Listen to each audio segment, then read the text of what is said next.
Good morning, everyone. As you can see, this is my life.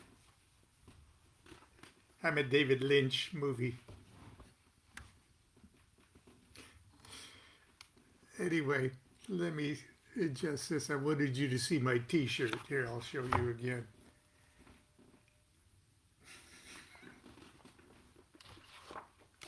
Anyway, getting goofy. Continuing on, reading Homemade Magic.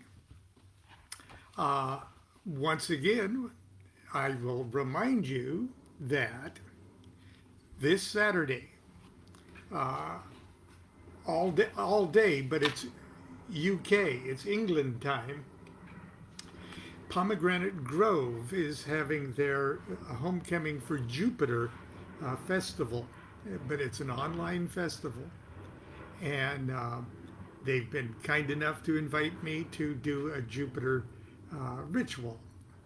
And it's a Jupiter ritual and a creation of a talisman, a Jupiter talisman, and a charging of it. So it's a magical event, and but there are many other presenters and many other wonderful events and music and everything else.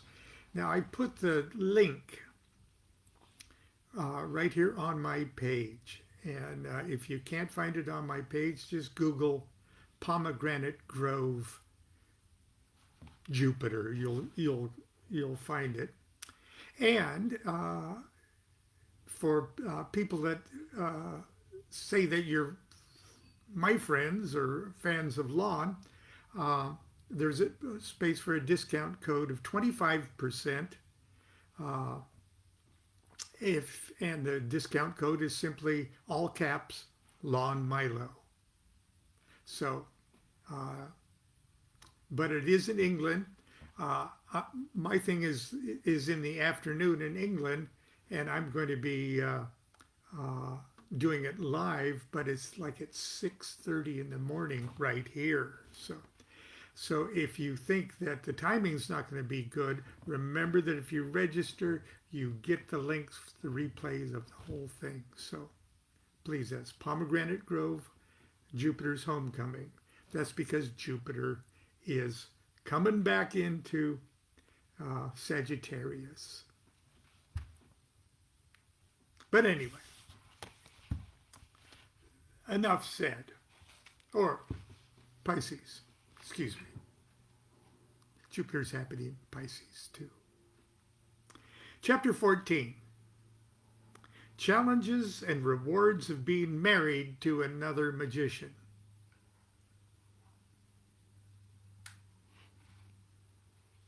It starts off with a poem that I wrote for my son's marriage, my son's wedding ceremony.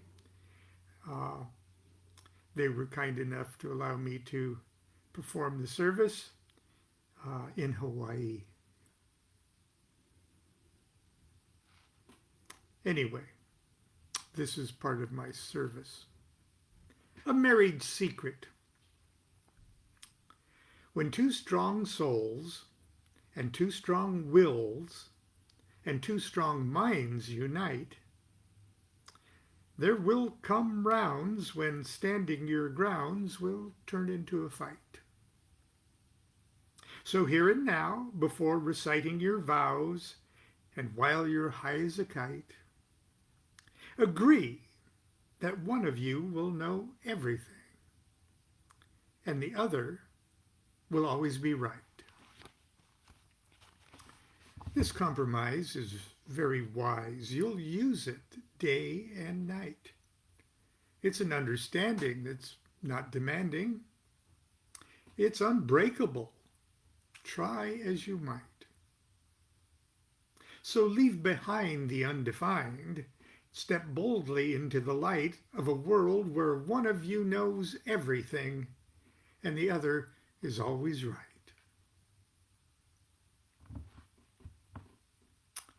I don't know if the above sentiments are really the ultimate secret of marriage, but they certainly ring true in the DuQuette household.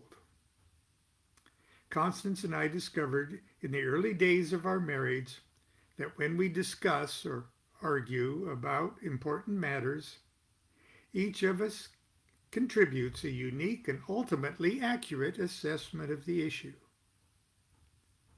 I'm usually armed with an arsenal of facts and objective observations, but I am quick to jump to conclusions, and I'm inclined to pragmatically or emotionally surrender my ideals under the inescapable weight of objective reality.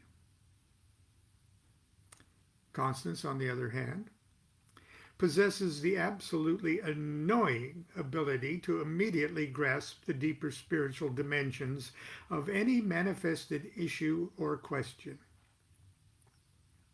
Furthermore, to make matters doubly infuriating, she has the guileless audacity to give perfect voice to the moral, spiritual, and philosophical truth underlying the entire situation. In other words, I may know everything, but she's always right. A relationship such as ours could hardly be called serene. But when all is said and done, it has produced a life of profound serenity. I won't try to kid you, we argue. We argue a lot. Familiarity really does breed contempt. And so far, we've enjoyed 47 years of familiarity. We can now say 52. We argue because occasionally she actually needs to hear the cold, hard facts and the perspective of a flawed and perpetually adolescent mortal.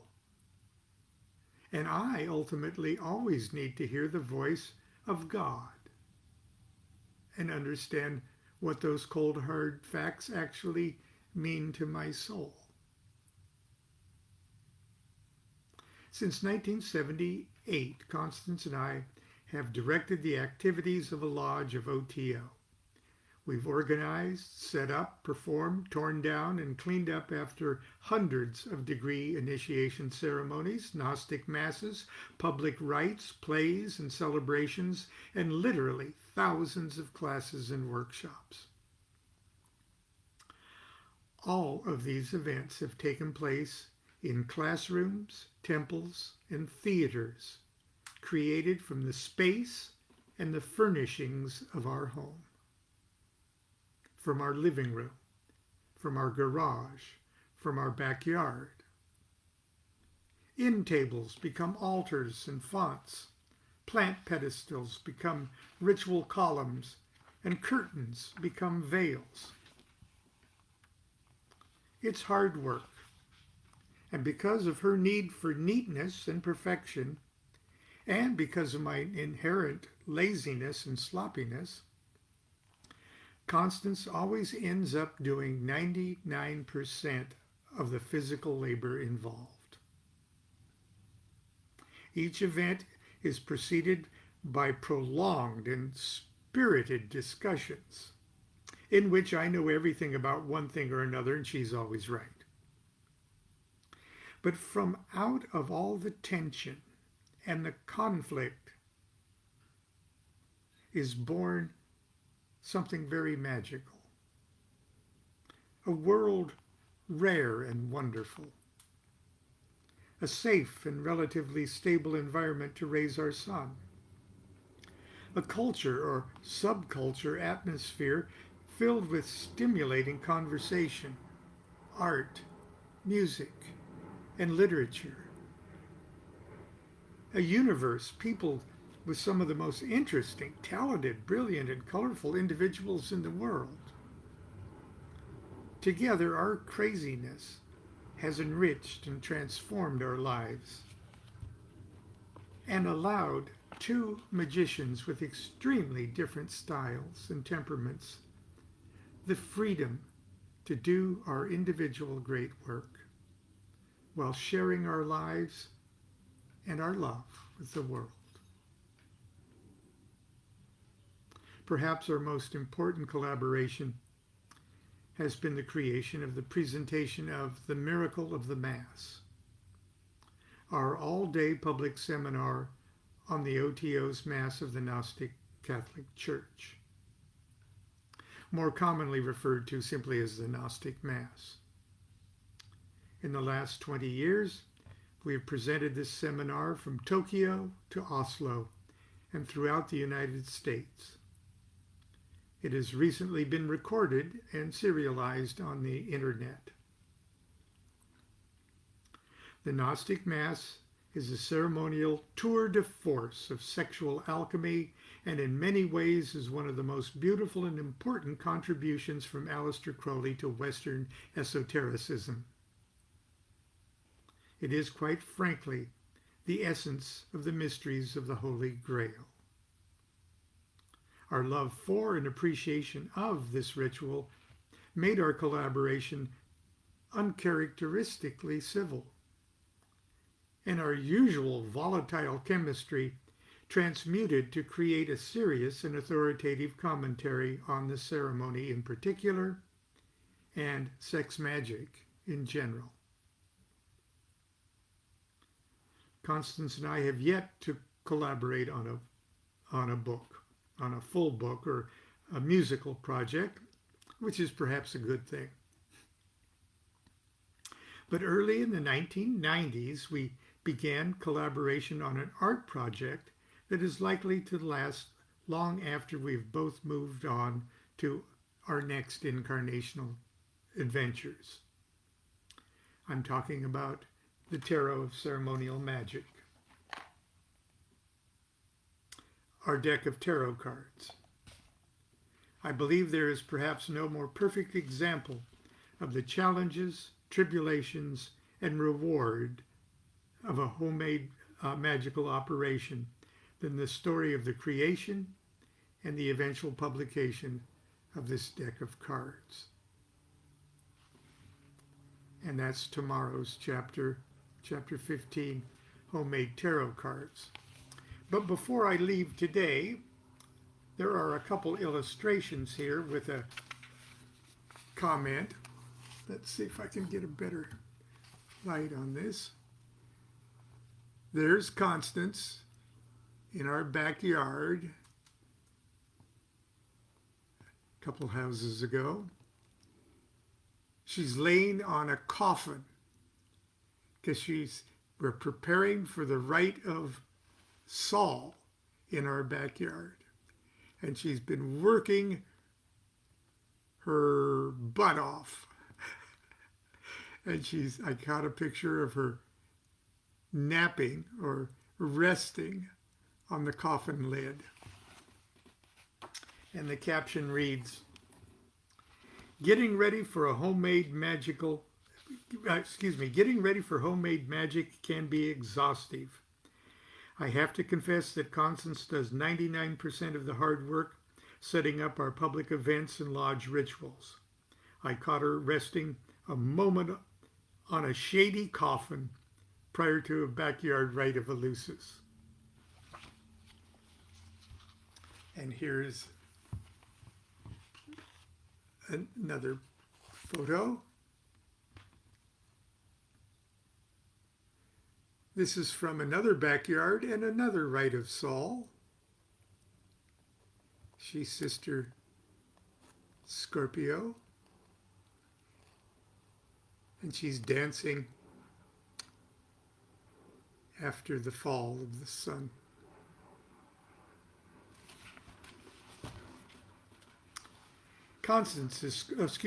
Scorpio Apophis dances to Albinoni's Adagio in D minor and mourns the death and entombment of the sun god, played this year by our son Jean-Paul. In this scene from a backyard performance of the Rite of Saul from the Rites of Eleusis, the columns in the background are our living room plant stands. The veil, barely visible, is strung between two backyard trees.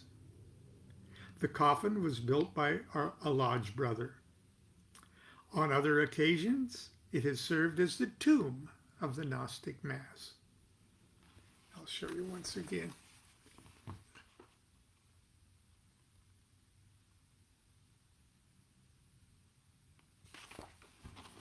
Okay, that's it for today. Tomorrow we talk about homemade magic, homemade tarot cards. So continue to be good to yourself and be good to each other. Do what thou wilt shall be the whole of the law. Love is the law, love under will.